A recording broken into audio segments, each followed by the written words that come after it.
ఆంధ్రప్రదేశ్లో అగ్రవర్ణ పేదలకు ఆంధ్రప్రదేశ్ ముఖ్యమంత్రి చంద్రబాబు గారు బంపర్ ఆఫర్ ఇవ్వబోతున్నారు అనేటువంటి వార్త ఇప్పుడు సోషల్ మీడియాలో చక్కర్లు కొడుతున్న నేపథ్యంలో ఆ బంపర్ ఆఫర్ ఏంటి అనేది మనం విశ్లేషణ చేసుకునేటువంటి ప్రయత్నం చేద్దాం.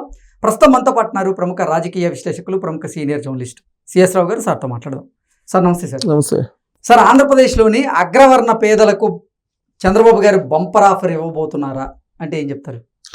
ఇప్పుడు అగ్రవర్ణ పేదలు అనేది ఒక పెద్ద సెక్టర్ అండి. దీన్ని ఏదో ఆషామాషిగా తీసుకోవడానికి లేదు.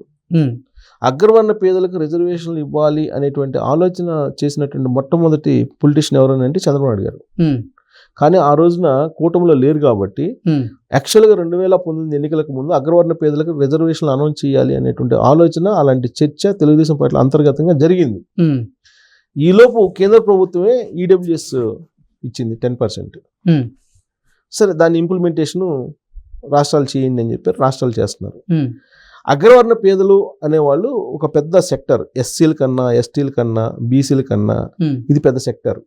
ఎందుకంటే ఇర్రెస్పెక్టివ్ ఆఫ్ క్యాస్ట్, అలాగే మతం, రిలీజియన్, క్యాస్ట్ అండ్ రిలీజియన్ కంటే కూడా irrespective of religion and caste ఈ అగ్రవర్ణ పేదలు అనేవాళ్ళు ఉంటారు. వీళ్ళని ఒక పెద్ద సెక్టర్గా గుర్తించి నరేంద్ర మోడీ గారు 2019లో సక్సెస్ అయ్యారు. దేశవ్యాప్తంగా సక్సెస్ అయ్యారు ఈడబ్ల్యూఎస్ రిజర్వేషన్లు పెట్టి. సో చంద్రబాబు నాయుడు గారు అగ్రవర్ణ పేదల యొక్క బాధలు ఏంటి అనేది ఆయనకి తెలుసు. ఆయన 40 సంవత్సరాల పైగా రాజకీయ ప్రయాణంలో ఏ ఏ వర్గాలు ఎలాంటి ఇబ్బందులు పడతారు, ఏ వర్గానికి ఎలాంటి సమస్య ఉంది అనేది ఆయనకి తెలుసు. పైగా ఆయన 2019 నుంచి 2024 మధ్యకాలంలో ఆంధ్రప్రదేశ్ సమాజంలో అసలు ఏంటి సమస్య ఏంటి, దానికి పరిష్కారం ఏంటి అనే దాని మీద సీరియస్గా అధ్యయనం చేశారు. దాంట్లో భాగంగా అగ్రవర్ణ పేదలకు న్యాయం చేయాలి వాళ్ళకి. ఎందుకంటే అగ్రవర్ణ పేదల పరిస్థితి ఏంటంటే దిగువ మధ్య తరగతి ఎవరైతే ఉంటారో వాళ్ళు రిజర్వేషన్లు అనుభవిస్తున్నారు. ఎగువ మధ్య తరగతి ఏమో ఆల్రెడీ వెల్ ఆఫ్, వాళ్ళు డబ్బులు సంపాదించుకుంటున్నారు, వాళ్ళు వ్యాపారాలు చేసుకుంటున్నారు, కుబేర్లు అవుతున్నారు. వాళ్ళకి అసలు ప్రభుత్వంతో సంబంధం అవసరం లే, ప్రభుత్వంతో అవసరాలే ఉండవు ఎగువ మధ్య తరగతికి. దిగువ మధ్య తరగతి పేదలు ఎవరైతే ఉన్నారో వాళ్ళకేమో అన్ని రకాలుగా రిజర్వేషన్లు ఉన్నాయి, సంక్షేమ పథకాలు ఉన్నాయి, అన్ని రకాలుగా ప్రభుత్వ అండ దండలు ఉన్నాయి. ఈ మధ్యలో ఎగువ మధ్య తరగతి, దిగువ మధ్య తరగతి మధ్యలో ఉండే దాన్నే అగ్రవర్ణ పేదలు అంటారు. ఈ అగ్రవర్ణ పేదలు అనేవాళ్ళు వీళ్ళకి ప్రభుత్వ అండ దండలు ఉండవు. పోనీ ప్రభుత్వ అండదండ లేకుండా బతుకుదాం అంటే బతకలేనటువంటి పరిస్థితి. ఈ మధ్యలో కొట్టుమిట్టాడుతుంటుంది ఈ సెక్టర్. ఈ కొట్టుమిట్టాడుతున్నటువంటి సెక్టార్ యొక్క బాధల్ని గమనిస్తే ఫస్ట్ వాళ్ళు ఏంటంటే వాళ్ళకు ఉండే బాధలు, ఒకటి విద్య, పిల్లలకి సరైనటువంటి ఎడ్యుకేషన్ ఇవ్వలేని పరిస్థితి. నిరుపేదలు అనుకోండి, వాళ్ళకి ఏ ఎస్టీలో బీసీ హాస్టల్లో చేర్చేస్తారు, వీళ్ళకంటే ఏం లేవు. ఓకే, తర్వాత వైద్యం పేదలకు బాగాలేకపోతే ఆరోగ్యశ్రీ కార్డు తీసుకెళ్ళి వైద్యం చేయించుకుంటారు. ఏ హాస్పిటల్ అయినా వైద్యం చేస్తారు. వీళ్ళు ఎక్కడికి వెళ్ళాలి, ఏ హాస్పిటల్కి వెళ్ళినా డబ్బులు ఇవ్వాలి. డబ్బులు ఇవ్వాలంటే వీళ్ళ దగ్గర ఆర్థికంగా స్తోమత ఉండదు. ఇలా వీళ్ళకి అన్ని రకాల బాధలు ఉంటాయి. ఈ అగ్రవర్ణ పేదలు ఎవరైతే ఉన్నారో పేదలు, అగ్రవర్ణ పేదలు అనేవాళ్ళు ఈ సెక్టర్ని పేదరికంగా గుర్తించట్లా.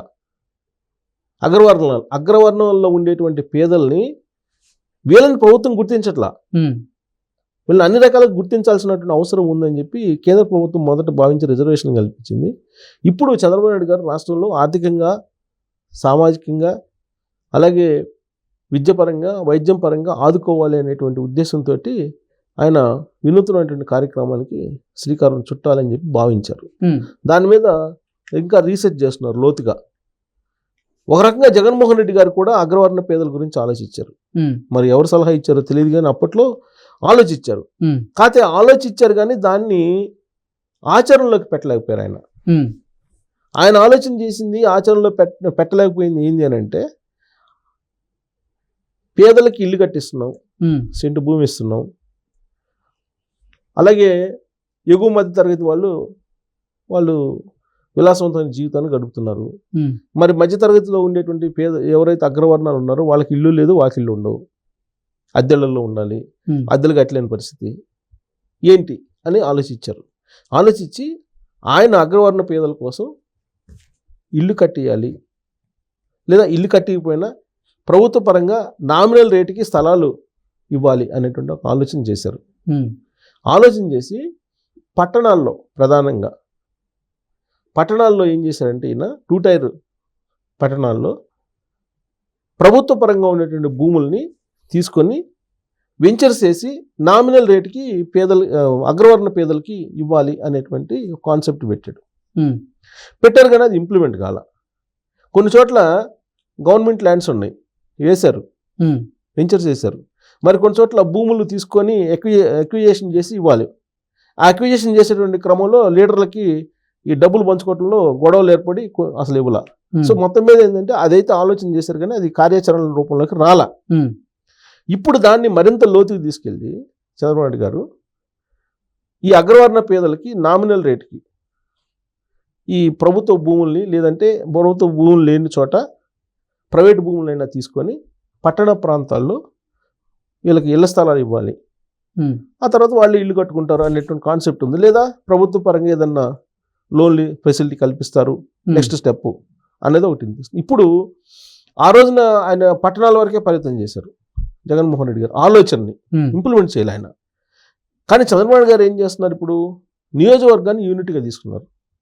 నియోజకవర్గాన్ని యూనిట్గా తీసుకొని ప్రతి నియోజకవర్గ హెడ్ క్వార్టర్లో ఈ అసెంబ్లీ నియోజకవర్గాన్ని యూనిట్గా తీసుకొని ప్రతి నియోజకవర్గ అసెంబ్లీ కాన్స్టిట్యున్సీలో హెడ్ క్వార్టర్లో ఈ వెంచర్లు వేయాలి, ఉమ్, అగ్రవర్ణ పేదలకు అందుబాటులో ఉండేలాగా ప్రభుత్వ భూములు తీసుకుని వెంచర్లు వేసి ఆ ఫ్లాట్లని వాళ్ళకి వేలం ద్వారా అమ్మాలి, ఒక నామినల్ రేట్ పెట్టి అమ్మాలి. ఇప్పుడు మనకి హెచ్ఎండిఏ చేస్తుంది కదా హైదరాబాద్లో, హెచ్ఎండిఏ చేస్తుంది, కాకపోతే వేలంలో ఎక్కువ వెళ్ళిపోతుంది. కానీ అలా కాకుండా నామినల్ రేట్ పెట్టి అక్కడ ఉన్నటువంటి పరిస్థితులకు అనుగుణంగా అందరికీ అందుబాటులో ఉండేలాగా, ఇప్పుడు చాలా చోట్ల భూములు అందుబాటులో లేవు రేట్లు, అందుకని అగ్రవర్ణ పేదలకు అందుబాటులో ఉండేలాగా వెంచర్స్ వేసేసి వాళ్ళకి ఇళ్ల స్థలాలు ఇవ్వాలి. రాష్ట్ర వ్యాప్తంగా అన్ని నియోజకవర్గాల్లో 175 అసెంబ్లీ నియోజకవర్గాల్లో అసెంబ్లీ నియోజకవర్గాన్ని యూనిట్గా తీసుకొని వెంచర్లు వేసి భూములని నామినల్ రేట్కి అగ్రవర్ణ పేదలకు ఇవ్వాలి అనేటువంటి ఒక కాన్సెప్ట్ని తీసుకున్నారు. అది ఇంప్లిమెంట్ చేయాలని చెప్పి ఆలోచన చేస్తున్నారు. ఇప్పటివరకైతే అసెంబ్లీ కాన్స్టిట్యున్సీ హెడ్ క్వార్టర్ని యూనిట్గా తీసుకున్నారు. రాబోయే రోజుల్లో మరి దాన్ని ఇంకా గ్రామ స్థాయికి కూడా తీసుకెళ్తారేమో అనేది చూడాలి. ఇప్పుడు ఆ జగనన్న కాలనీలని పెట్టారు, అప్పుడు ఆ జగనన్న కాలనీని ఎస్సీ ఎస్టీలకు ఇచ్చారు, కానీ అగ్రవర్ణ పేదలని మర్చిపోయారు వాళ్ళు. ఓకే. సో అగ్రవర్ణ పేదలకి అనే పెద్ద సెక్టార్ని గమనిస్తున్నారు. ఇప్పుడు గమనించి వాళ్ళకి కావాల్సిన ఫెసిలిటీస్ కల్పించాలి అనేటువంటి ఆలోచన చంద్రబాబు చేస్తున్నారు. ఇది ఒక రకంగా వాళ్ళకి బంపర్ ఆఫర్ అనుకోవాలి. ఎందుకంటే ఇల్లు వాకిలు లేని వాళ్ళు అగ్రవర్ణ పేదలు చాలామంది ఉన్నారు. ఆ సెక్టర్ని అసలు పెట్టుకోరు. కారణం ఏంటంటే ఏ చౌదరి ఏ రెడ్డో అంటారు. అదే చౌదరి రెడ్డి అనగానే వీళ్ళు డబ్బులు ఉన్నవాళ్ళు, ఆర్థికంగా పుష్కలంగా ఉన్నవాళ్ళు అనే భావన ఉంది సమాజంలో. కానీ వాస్తవం ఏంటంటే వాళ్ళు చాలామంది ఇవాళ నిరుపేదలు ఉన్నారు అగ్రవర్ణాల్లో. అందుకే వాళ్ళని గుర్తించి వాళ్ళకి ఇల్లు వాకిలు కల్పించడంతో పాటు విద్యా వైద్యాన్ని కూడా అందించాలి అనే ప్రయత్నం చంద్రబాబు గారు చేయబోతున్నారు అనేది ఒక గుడ్ న్యూస్ అగ్రవర్ణ పేదలకు.